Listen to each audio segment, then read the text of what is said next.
近日，中国罕见曝光了一款神秘王牌815型电子侦察船。这款中国最强侦察船的排水量高达6000吨，单次航行可环绕地球1周，这让外界不得不称赞其强大的性能。俄媒指出，中国这款最强侦察船的就位让其整体战斗力提升了2倍，这让老对手美军已经彻底没招了。电子侦察船的密集相当高，海军仅负责舰艇操控。从相关报道中可以知道，815型电子侦察船是中国自行研制建造的多功能综合体制侦察船，用于对有关电磁信息、光电信息开展侦察和提供情报保障工作，就是搜寻截获对方光电设备的辐射源，以获取光电对抗情报。作为一艘专业的电子侦察船，815舰的主要任务是进行电子信号情报的监听和分析，也可能还包括在战术弹道导弹试验时进行导弹轨迹测量和追踪等任务。从曝光的照片可以知道，815型电子侦察船舰尾还可搭载一架直升机。电子侦察船适用于电子技术侦察的海军勤务舰船，其搜集的电磁信号和数据资料对于破译敌加密信号、摸索敌通讯频段规律以及研究有针对性的干扰方法等都具有相当重要的作用。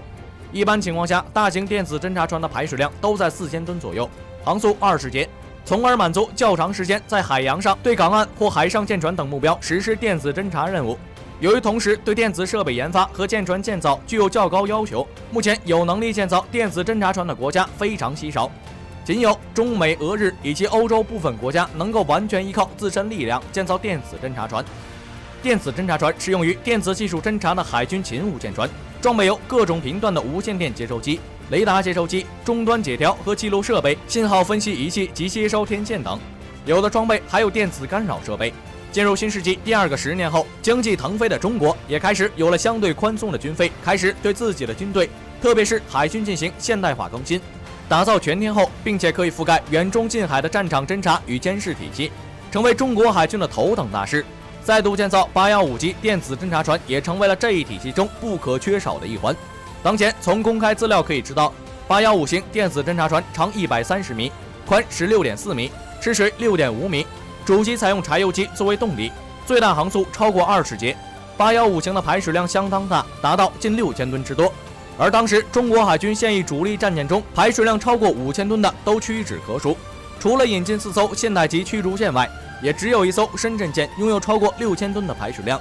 拥有这样大排水量，侦察船好处自然不言而喻。首先，如此大的排水量可以让舰艇携带大量的电子设备以及更多的补给。仅815舰携带的补给燃料以巡航速度15节左右就足以环绕地球1周，而不需要进行补给，大大简化了后勤压力。就配备的电子侦察系统而言，815服役之初是中国海军侦察舰艇中最为先进的，但和当时世界先进水平相比，还是有一定的差距。这个差距总体来讲约和美国相比有10年左右，有个别设备的差距拉大到15年。但经过多年的努力，特别是中国海军采用小步快跑的传统建造作风，基本上每开工建造1艘，就按自己工业与技术的进步水平进行适当的现代化改进。因此，每艘815型侦察舰的性能水平都有不少的进步。这一点在舰载电子侦察设备方面体现得特别明显。比如，首舰815舰有3个巨大的球形雷达罩，而到后续建造的815型上，虽然一样是3个球形雷达罩，